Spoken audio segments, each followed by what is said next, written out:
Saludos cordiales a mis queridos alumnos de la carrera de Matemáticas, primera sección. Hoy arrancamos la clase número 4 de Geometría Plana.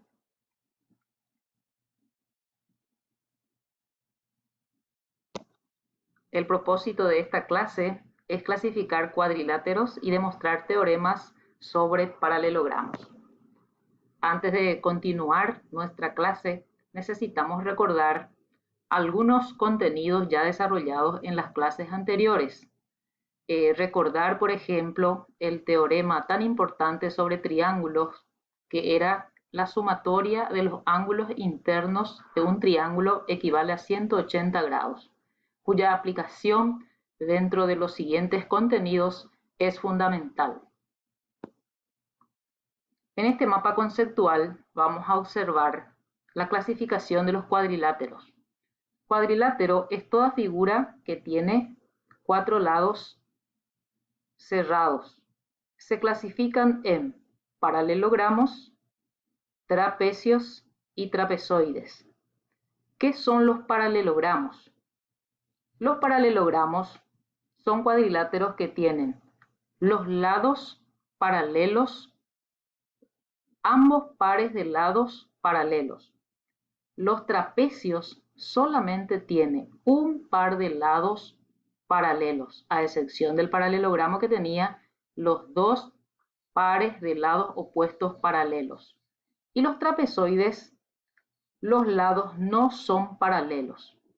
Los paralelogramos se clasifican otra vez en cuadrado, rectángulo, rombo y romboide. ¿Cuáles son las características del cuadrado?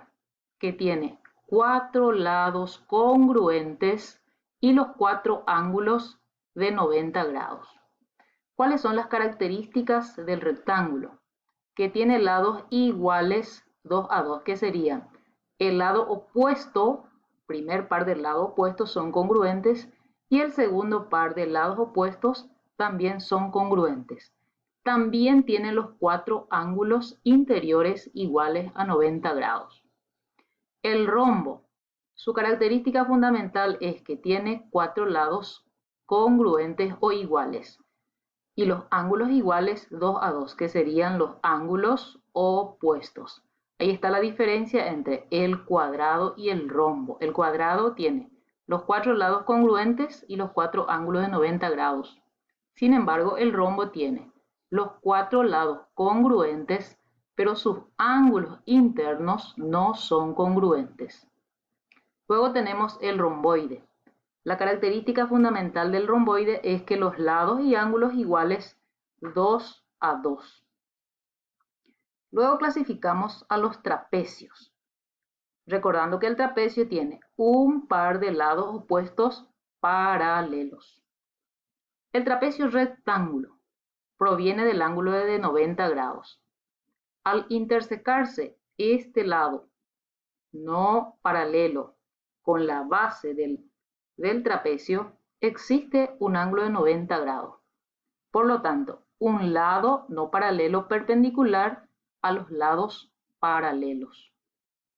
Luego tenemos el trapecio isósceles. Recordarán ustedes al triángulo isósceles que tenía 2 lados congruentes. Lo mismo ocurre aquí. En el trapecio, los lados no paralelos, si es que tienen las mismas medidas, se denomina trapecio isósceles.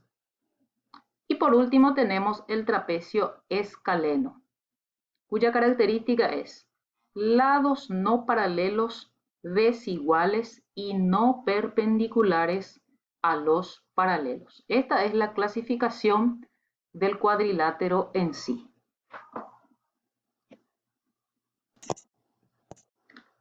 Una vez que tenemos ya el dibujo, que es un cuadrilátero ABCD, escribimos nuestros datos que representa la hipótesis. Esta es la notación de un cuadrilátero en general. Entonces puedo decir que ABCD es un paralelogramo, porque en el teorema me dice que todo paralelogramo tiene los lados opuestos congruentes. ¿Cuáles son esos lados opuestos? AB con DC y BC con AD. Entonces, lo que yo quiero comprobar es que el lado AB es congruente con el lado DC y el lado AD es congruente con el lado BC.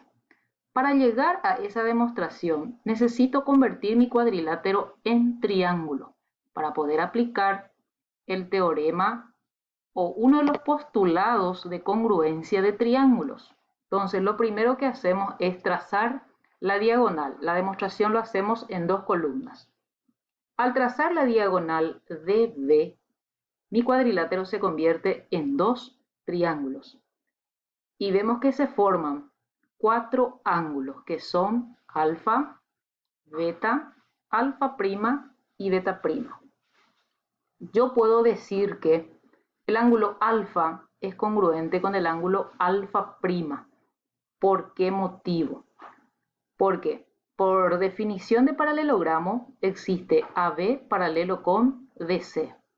Al trazarle la diagonal de B sería la transversal a dos rectas paralelas. Y uno de los teoremas anteriores decía que dos rectas paralelas cortadas por una transversal determinan ángulos alternos internos congruentes. Por esa razón, el ángulo alfa es congruente con alfa prima.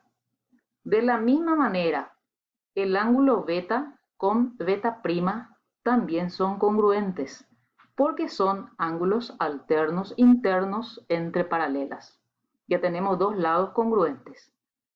Observamos también que la diagonal de B es el lado común. Entonces aquí se forman dos triángulos que son congruentes por el postulado ala. Tenemos ángulo, tenemos otro ángulo en común y el segmento correspondiente o el lado entre los ángulos congruentes que es DB. Por lo tanto, puedo decir que el triángulo DAB es congruente con el triángulo BCD por el postulado de congruencia ángulo, lado, ángulo. Tenemos que tener en cuenta que para denotar la congruencia se sigue un orden lógico de acuerdo a los lados que son congruentes. Por ejemplo, al decir triángulo DAB,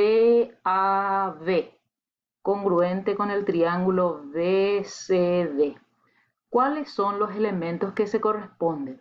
Sería DA con BC, AB con CD y por último tenemos el lado común que es DB con BD. De esta congruencia se hace la siguiente deducción, que AB es congruente con DC y que AD es congruente con BC. ¿Por qué motivo? Por ser lados correspondientes de triángulos congruentes. Aquí tenemos otro teorema sobre paralelogramo que dice: los ángulos opuestos de un paralelogramo son congruentes. Y para poder comprobar, regresamos al teorema anterior. En este teorema habíamos comprobado de que los lados opuestos son congruentes. Entonces, los triángulos que son congruentes tienen que tener los lados correspondientes congruentes y los ángulos correspondientes congruentes. Por ejemplo, aquí hicimos una deducción de que en el triángulo DAB congruente con el triángulo BCD, los lados que se corresponden eran congruentes. De aquí yo puedo deducir también los ángulos que se corresponden. Entonces yo puedo decir que el ángulo A corresponde al ángulo C. Entonces ya se demuestra que los ángulos opuestos del paralelogramo también son congruentes. De la misma manera podríamos demostrar que el ángulo B es congruente con el ángulo C, pero en este caso sería trazarle la diagonal AC y comprobar que el triángulo ABC es congruente con el triángulo CDA, y de esa manera llegaríamos a la conclusión de que el ángulo B es congruente con el ángulo C. De este mismo teorema, entonces se puede hacer las siguientes deducciones, que los lados opuestos de un paralelogramo son congruentes y que los ángulos opuestos, en este caso, ángulo A congruente con el ángulo C y el ángulo B congruente con el ángulo D. Como conclusión de la clase de hoy, es que clasificamos los cuadriláteros en paralelogramos, trapecios y trapezoides. Y recordar los teoremas siguientes. Los lados opuestos de un paralelogramo son congruentes. Los ángulos opuestos de un paralelogramo son congruentes. Estos teoremas serán de gran importancia para los contenidos posteriores.